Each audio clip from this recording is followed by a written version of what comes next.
needs clear, short, medium, and long-term development plans.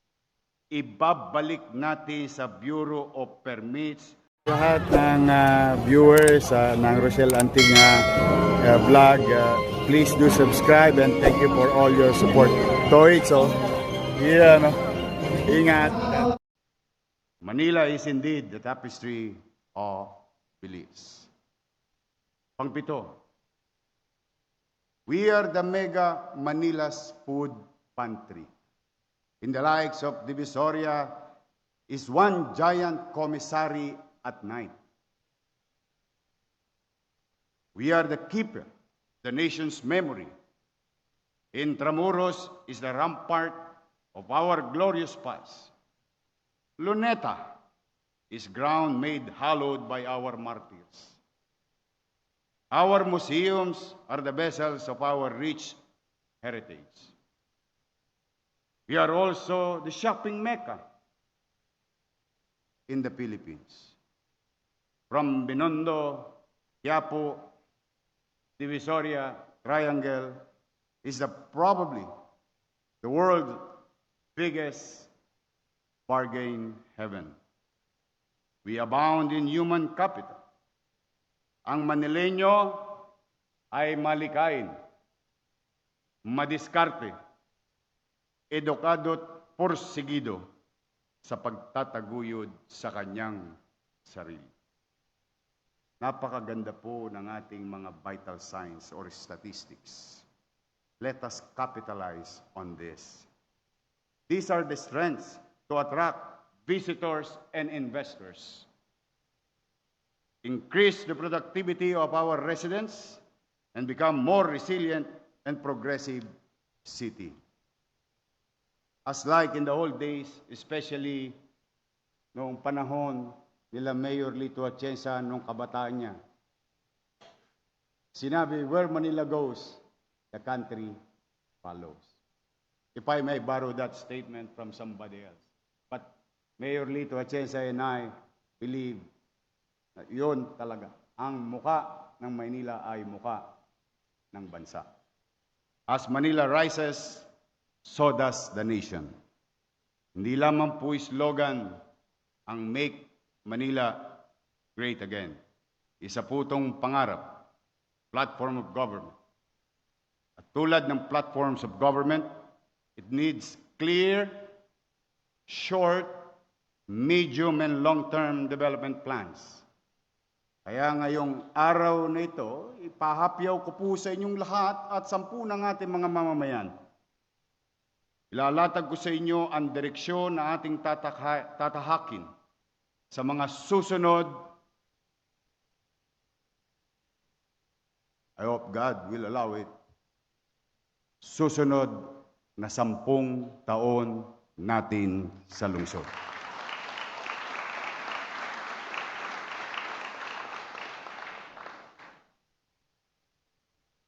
Ngunit saan ba magsisimula ang planong ito? Where do we begin? We begin at the most visible, most tangible, most felt level of government. We begin in the streets. Magsisimula tayo sa lansangan. Tulad po ng Google Maps. The view becomes clearer when viewed at street level. So first, we fix the basics. The street level of action, and I call this street smart governance. Garbage on the streets must be collected. Crimes on the streets must be stopped. Traffic on the streets must be kept flowing. Dirt in the street must be cleaned. Potholes on the streets must be filled. Dark streets must be lighted. Our children on the street must be kept safe. Orders on the street must be enforced. We are all stakeholders. We are stakeholders with a given space within the confines of the law. If I may repeat it, a space within the confines of the law. These are doable. These are immediate. Kahit kapos tayo ng pananalapi, kakayanin natin to.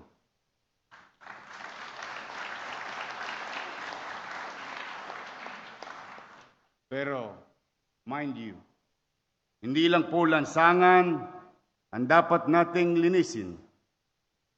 Hindi lang ang bumalik na kadugyutan sa kalsada ang ating tutugunan. Lilinisin din natin ang City Hall.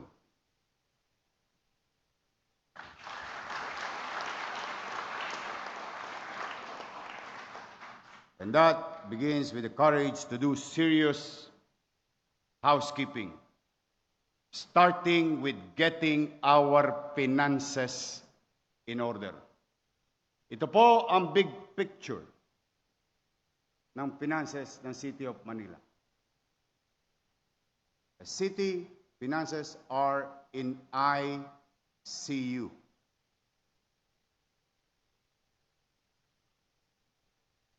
Our real property taxes collection or tax collection system is a mess. The same goes for permits and licenses. Lalong-lalo na yang zoning board na yan.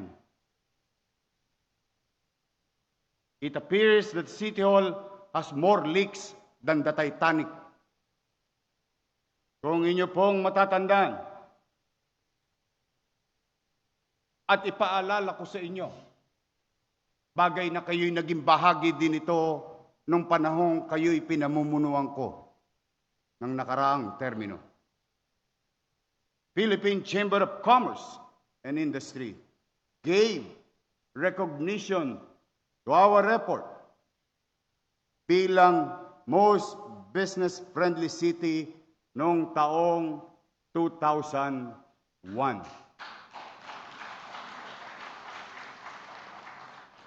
Kinilara rin tayo ng DTI at ng ARTA, ang ating Electronic Business One-Stop Shop or what you call EBOS, bilang fully compliant business processing permitting process na ayon sa ease of doing business. Ngunit, nawawaglit akong nawala na ang buong akala ng ating mga kababayan sa lungsod, ang mga bagay na nasimulan ko nang naging bahagi kayo, ay ipagpapatuloy nyo na lamang. Pinago-bago nyo pa. Noong nakarang Nobyembre 2024, sa pamamagitan ng isang memorandum lamang ng dating Secretary to the Mayor, inalis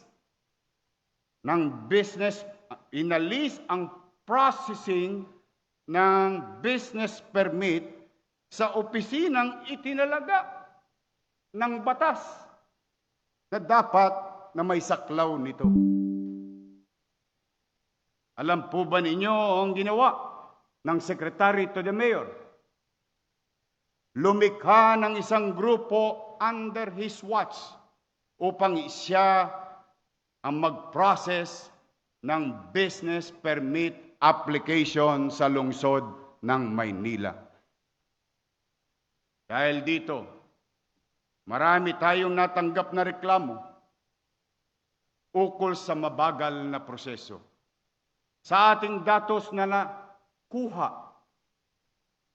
halos 1,000 new businesses application ang hindi na proseso. Napabayaan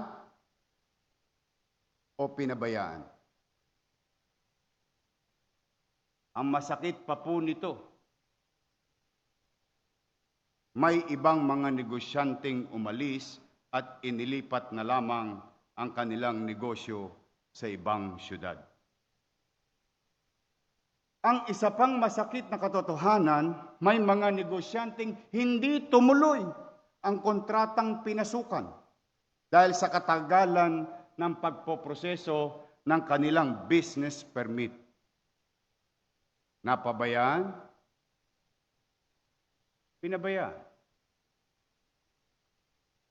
Kaya sa ating mga mamumuhunan na nakikinig, nanonood,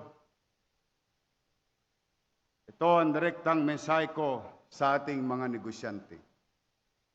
Pumanatag po kayo.